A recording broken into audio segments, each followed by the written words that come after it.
Today is Tuesday, January 16th, and today's agricultural fact of the day.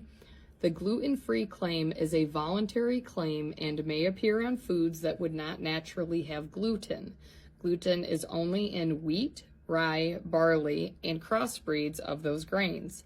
This label may be considered a form of fear marketing, as it is unnecessary for most products that it is placed on. I do this fact with my Introduction to Agriculture class, which is primarily freshmen, and my 8th grade Ag and Natural Resources class. So again, this is one of those things of information that if they don't get it from me, where are they going to get it from?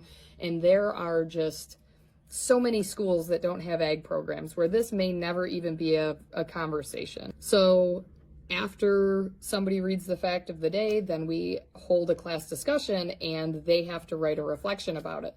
So some of the things that came up in this discussion today were, there's two main types of people that are gluten-free. One is for legitimate health reasons. It physically makes them ill to consume gluten. Their body cannot process it. And I explained to them, you know, if you have these symptoms, most people will go to their doctors and the doctors recommend food trials. And there is a whole process to identifying and narrowing it down that you physically cannot process gluten. The other type of consumer is gluten-free because they're trying to count calories, cut back, wanting to lose weight. And the example that I used to try and help drive this home was, have you run track before? Have you ever ran a really big race, a marathon, half marathon, whatever?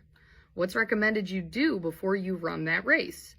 Consume pasta, because pasta has a lot of complex carbohydrates, and that's the first thing that your muscles will use up. Part of the discussion was what the potential alternatives are for the people in either of those categories. On the reverse of that, I explained to them that if you consume those types of things very regularly and live a sedentary lifestyle, you're not very active, you're not in sports, you will have the reverse effect and you will end up packing on the pounds. And also discussing how some things that may never naturally contain gluten is labeled gluten-free on the package. Just like the GMO-free thing that I mentioned last week. GMO-free is another one.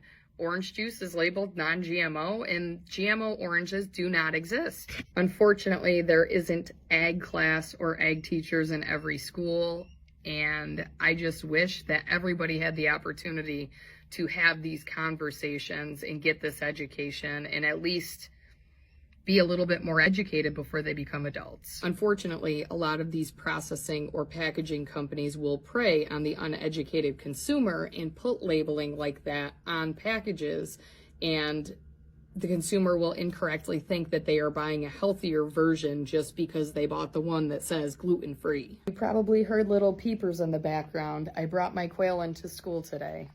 So these little ones will become long-term residents of my room, and hopefully in about 6 weeks, they will start producing eggs themselves and we can just keep hatching them.